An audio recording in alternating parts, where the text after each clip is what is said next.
प्यारे बच्चों, आप सब कैसे हो। आज हम कुम्हार की कहानी सुनेंगे। कुम्हार ने किस तरह से अपने जीवन में बदलाव किया। कई सालों पहले की बात है। एक गांव में युधिष्ठिर नाम का एक कुम्हार रहा करता था। दिन में वह मिट्टी के बर्तन बनाता था और जो भी पैसे मिलते थे उनसे शराब खरीद कर पी लेता था। एक रात वह शराब के नशे में अपने घर लौट रहा था। वह इतना नशे में था कि ठीक से चल भी नहीं पा रहा था। अचानक उसका पैर लड़खड़ाया और वह जमीन पर गिर पड़ा। जमीन पर कांच के टुकड़े पड़े थे, जिनसे एक टुकड़ा उसके माथे में घुस गया और उसके माथे से खून बहने लगा। इसके बाद कुम्हार किसी तरह उठा और अपने घर की ओर चल दिया। अगले दिन जब उसे होश आया तो वह वैद्य के पास गया और पट्टी करवाकर दवाई ली। वैद्य ने कहा, घाव गहरा होने के कारण इसे भरने में समय लगेगा। पूरा भर जाने के बाद भी इस घाव का निशान नहीं जाएगा। इसके बाद कई दिन बीत गए। अचानक उसके गांव में सूखा पड़ गया। सभी लोग गांव छोड़कर जाने लगे। कुम्हार ने भी गांव छोड़कर जाने का फैसला किया और दूसरे देश की तरफ निकल गया। नए देश में जाकर वह राजा के दरबार में नौकरी मांगने के लिए गया।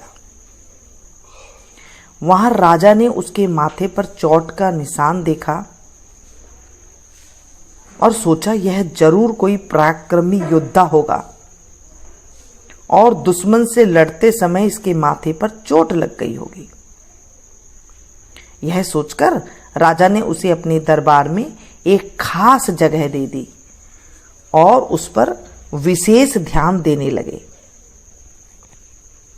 यह देखकर राजा के दरबार में मौजूद राजकुमार, सेनापति और अन्य मंत्री उससे चलने लगे। ऐसा कई दिनों तक चलता रहा। एक दिन शत्रुओं ने राजा के महल पर हमला कर दिया। राजा ने अपनी पूरी सेना को युद्ध के लिए तैयार किया। उसने युधिष्ठिर से भी युद्ध में जाने के लिए कहा। युधिष्ठिर जब युद्ध भूमि की तरफ जा रहा था तो राजा ने उससे पूछा कि उसके माथे पर यह चोट किस युद्ध में लगी।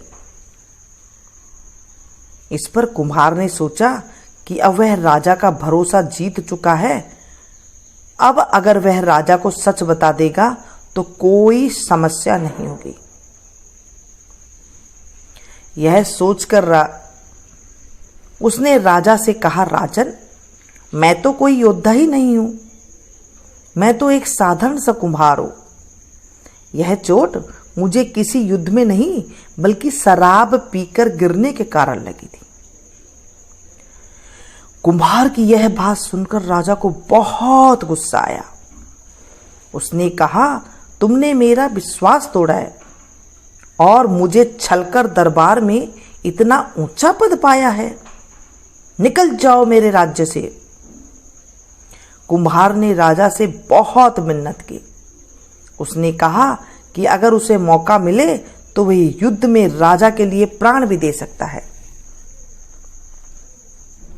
राजा ने कहा, तुम चाहे कितने भी वीर और पराक्रमी हो, लेकिन तुम सूरवीरों के कुल से नहीं हो। तुम्हारी हालात शेरों के बीच रहने वाले उस गीदड़ की तरह है जो हाथी से लड़ने की जगह उससे दूर भागने की बात करता है। मैं तुम्हें जाने दे रहा हूं, लेकिन अगर राजकुमारों को तुम्हारा राज पता चल गया तो वो तुम्हें मार डालेंगे। इसलिए कहता हूं कि अपनी जान बचाओ और भाग जाओ। कुम्हार ने राजा की बात मानी और वह तुरंत राज्य छोड़कर चला गया। प्यारे बच्चों, इस कहानी से हमें ये सीख मिलती है, इंसान की असलियत ज्यादा दिन तक छुप नहीं सकती, एक ना एक दिन राज तो खुल ही जाता है। ये कहानी अगर पसंद आई हो तो एक लाइक जरूर दें, और अगर मेरे चैनल को अभी तक आपने सब्सक्राइब नहीं किया है तो प्लीज कर लीजिएगा। ऐसी नई नई कहानी मैं रोज लेकर के आपके सामने आऊंगी। और हाँ, इसे अपने दोस्तों के साथ शेयर करना नहीं भूलिएगा, ताकि वो भी कहानी का आनंद ले सके। और सब्सक्राइब करने के बाद जो बेल आइकन आएगा, घंटे का निशान आएगा, उसे जरूर प्रेस करना, उसे जरूर दबाना। इससे आपको मेरी कहानी जब मैं डालूंगी तभी हाथों हाथ मिल जाएगी, और आप मेरी कोई भी कहानी को मिस नहीं कर सकेंगे। मिलती हूँ फिर से एक नई कहानी के साथ। Thank you.